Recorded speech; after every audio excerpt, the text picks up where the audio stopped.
Hey guys and welcome back to my channel. तो explanation को start करने से पहले please guys subscribe to my channel, like the video and share with your friends. And now let's start the explanation.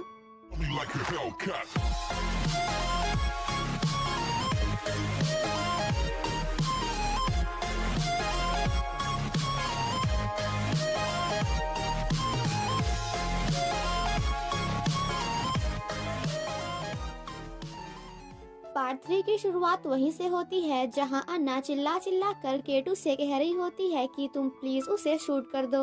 तभी वहां पे एक bodyguard आकर अन्ना को अंदर ले जाती है।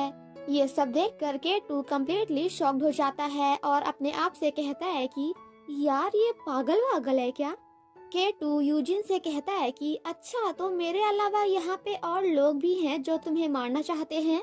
तभी थोड़ी देर बाद वहाँ पे काफी सारे बॉडीगार्ड्स आ जाते हैं। बट केटू यूजिन की हेल्प से उन सभी को गन नीचे रखने के लिए बोलता है। वहीं दूसरी तरफ जब ये बात चीफ जो को पता चलती है तो वो ड्राइवर से वापस चलने के लिए कहते हैं। बट प्रेसिडेंट जंग से जून ऐसा करने से मना कर देते हैं क्योंकि वो तो यही चाहते हैं। केटू नीचे से अपने फोन को उठाते हुए कहता है कि मेरे फोन में वो सब कुछ रिकॉर्ड हो गया है जो कि तुमने आज यहाँ पे कहा है और अब मैं इस रिकॉर्डिंग को न्यूज रिपोर्टर्स को देने जा रहा हूँ। बट अगर तुम ऐसा नहीं चाहती तो प्लीज मुझे एंड मेरे लोगों को अकेला छोड़ दो।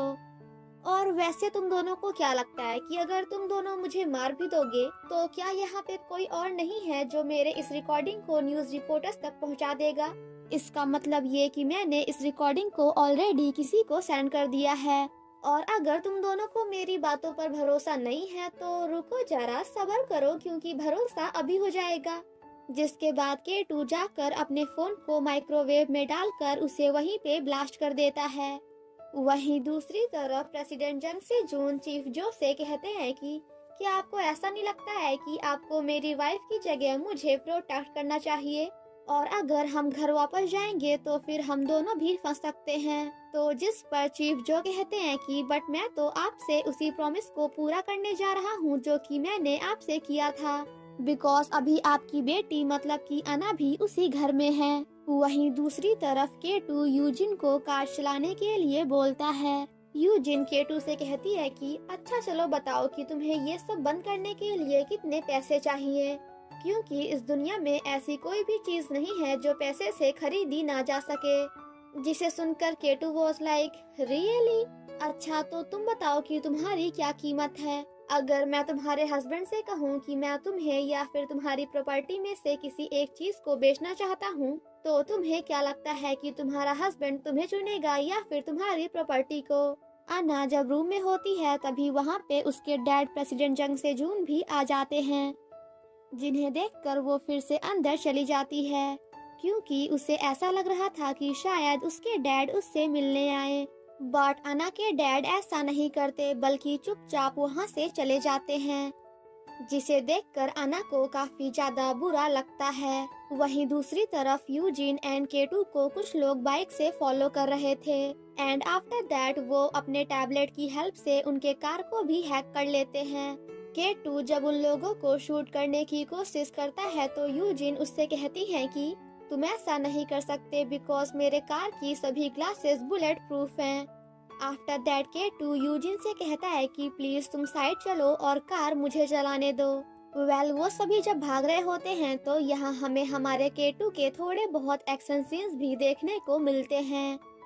काफी देर तक भागम भागी एंड पकड़म पकड़ाई करने के बाद एट लास्ट यूजिन एंड केटू के कार का एक्सीडेंट हो जाता है क्योंकि उनके कार का ब्रेक फेल हो चुका था, जिसकी वजह से उन दोनों की हालत भी काफी ज्यादा खराब हो जाती है। केटू जैसे ही कार से बाहर निकलता है वैसे ही कार में धीरे धीरे आग लगने लगती है, जिसके बाद केटू यूजिन को उठाने की कोशिश करता है एंड आफ्टर दैट वो यूजिन को उठाकर बाहर लाता है और तभी यहाँ पे होता है बूम, मतलब कि कार ब्लास्ट हो जाती है और तभी पीछे से कुछ उड़ता हुआ आकर केटू के बैक में लगता है, जिसकी वजह से केटू बेहोश होकर वहीं पे गिर जाता है यूजिन के बॉडीगार्ड जब उसे ले जा रहे होते हैं तो यूजिन केटू को बचाने की कोशिश करती है एंड आफ्टर दैट वो अपनी सेक्रेटरी से कहती है कि प्लीज तुम केटू को हॉस्पिटल ले जाओ क्योंकि हम इसे किसी भी हालत में मरने नहीं दे सकते। एंड गाइस मैं आपको बता दूं कि यहाँ पे यूजिन के मन में केटू के लिए थोड़ी थोड़ी फीलिंग्स आ रही हैं। जिसके बाद हमें यहाँ पे एक छोटा सा फ्लैशबैक दिखाया जाता है जहाँ केटू एक लड़की रानिया से बात कर रहा था। आफ्टर दैट केटू रानिया को प्रपोज करते हुए उसे अपने साथ कोरिया वापस चलने के लिए कहता है, जिसे सुनकर वो बंदी रोने लगती है और ये सब देखकर हमारा केटू वॉज लाइक, अरे पागल तू रो क्यों रही है, चुप हो जा, मैंने ऐसा क्या बोल दिया, और अगर तुझे मुझसे शादी नहीं करनी है तो सिंपली ना बोल। बट मैडम रानिया हमारे केटू के प्रपोजल को एक्सेप्ट कर लेती हैं। इसका मतलब कि वो तो खुशी के आंसू थे। एंड आफ्टर दैट वो दोनों कुछ ऐसा करते हैं। गाइज मैंने कहा था ना कि चाइना और कोरिया की शादी में कुछ नहीं होता है, बस एक दूसरे को किस करो एंड शादी खत्म। I mean कि सर्वगुण संपन्न। और हमारे इंडिया की शादी में तो देखो पूरा एक दिन लग जाता है। बट गाइस कुछ भी कहो, क्योंकि जो मजा हमारे इंडिया की शादी में है ना वो कहीं और नहीं। ये सब सोचते सोचते केटू की आंखें खुलती है जहां वो अपने आप को हॉस्पिटल में पाता है। बट वहां पे भी यूजिन के लोगों ने उसे बांध कर रखा हुआ था। वहीं दूसरी तरफ हम यूजिन को भी उसी हॉस्पिटल में देखते हैं जहां उनके हस्बैंड का ध्यान अपनी वाइफ से ज्यादा टीवी पर होता है। यूजिन कहती है कि अब मैं केटू को सच में अपना बॉडीगार्ड बनाने वाली हूँ। वहीं दूसरी तरफ चीफ जो केटू से मिलने जाते हैं एंड देन उसे फ्री करते हैं। ये सब देखकर केटू उनसे कहता है कि मतलब जो लोग कल हमारा पीछा कर रहे थे वो लोग कोई और नहीं बल्कि आपके ही आदमी थे। यूजिन जब हॉस्पिटल में होती है तभी वहाँ पे उसका भाई उससे मिलने आता है और ये भाई साहब यूजिन के सगे भाई नहीं है क्योंकि ये तो यूजिन के डैड के दूसरी वाइफ के बेटे हैं। एंड गाइस मैं आपको बता दूं कि यूजिन का भाई कम बल्कि विलन ज्यादा है। प्रेसिडेंट जो जब वहाँ से जा रहे होते हैं तो यूजिन उन्हें अपने पास बुलाकर उनके कपड़ों एंड उनके बालों को खराब करती हैं ताकि उन्हें देखकर बाहर सभी न्यूज रिपोर्टर को ऐसा लगे कि जैसे वो अपनी वाइफ के लिए काफी ज्यादा परेशान थे। प्रेसिडेंट जो जब बाहर जाते हैं तो सभी न्यूज रिपोर्टर्स उनसे उनके वाइफ के बारे में पूछना स्टार्ट करते हैं। और भाई जिसके बाद तो प्रेसिडेंट जो क्या कमाल की एक्टिंग करते हैं। उनकी एक्टिंग को देखकर तो ऐसा लग रहा था कि जैसे वो अपने वाइफ की काफी ज्यादा केयर करते हैं। वहीं यूजिन का भाई ये सब टीवी की हेल्प से देख रहा होता है एंड देन वो अपनी सिस्टर से कहता है कि अरे दीदी जीजू तो क्या एक्टिंग करते हैं, उन्हें पॉलिटिशियन नहीं बल्कि एक्टर होना चाहिए था। अब प्रेसिडेंट जो कि अपनी वाइफ के लिए इतनी ज्यादा इमोशनल स्पीच सुनकर वहाँ पे खड़े सभी लोग भी काफी ज्यादा इमोशनल हो जाते हैं एंड आफ्टर दैट वो सभी चिल्ला कर प्रेसिडेंट जो को सपोर्ट करने लगते हैं। एंड गाइज यहाँ पे हमें पता चलता है कि प्रेसिडेंट जो ने सभी लोगों के सामने इतनी इमोशनल स्पीच देखकर वहाँ पे खड़े सभी लोगों को अपने तरफ कर लिया है ताकि वो सभी उन्हें ही वोट दें। वहीं दूसरी तरफ चीफ जो केटू को किम जेहा नाम का एक आईडी कार्ड देते हैं ताकि वो उसे यूज कर सके। एंड फाइनली यहाँ पे एंट्री होती है इस ड्रामा के मेन विलन की जिनका नाम है मिस्टर पार्क और ये भी बिल्कुल जंग से जून की तरह कोरिया का प्रेसिडेंट बनना चाहते हैं और ये हमारे प्रेसिडेंट जंग से जून के अपोनेंट हैं।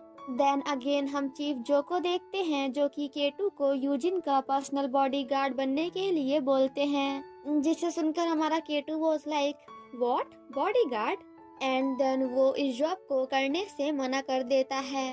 केटू जब वापस जा रहा होता है तभी उसी लिफ्ट में मिस्टर पार्क भी आते हैं एंड उन्हें देखते ही केटू पूरी तरह से शॉक्ड हो जाता है। जिसके बाद हमें यहाँ पे छोटा सा फ्लैशबैक दिखाया जाता है जहाँ केटू जोर जोर से रो रहा था क्योंकि किसी ने रानिया को शूट करके उसे मार दिया था। आफ्टर दैट केटू पुलिस वाले अंकल की गन को देखकर यहाँ पे कुछ ऐसा करता है कि वहाँ पे खड़े सभी लोगों से फाइट करता है एंड एट लास्ट केटू अपनी गन को मिस्टर पार्क की ओर पॉइंट करता है, जिसे देखकर मिस्टर पार्क कम्प्लीटली शॉक्ड हो जाते हैं एंड अपने आप से कहते हैं कि भगवान प्लीज तू मुझे सिर्फ और सिर्फ एक बार बचा ले। राम राम राम राम राम राम राम राम राम राम, बचा ले भगवान। और इसी के साथ हमारा ये पार्ट यहीं पे खत्म हो जाता है। Thank you so much guys for watching my explanation. Stay safe and healthy, bye bye. So guys, K pop idol loves cute girl का पार्ट 9 आज शाम को 5 बजे अपलोड होने वाला है। So stay tune. एंड जिन्होंने अभी तक इस ड्रामा के पार्ट 8 को नहीं देखा है वो लोग जाकर मेरे सेकंड चैनल में देख सकते हैं, जिसका लिंक आपको डिस्क्रिप्शन बॉक्स में मिल जाएगा।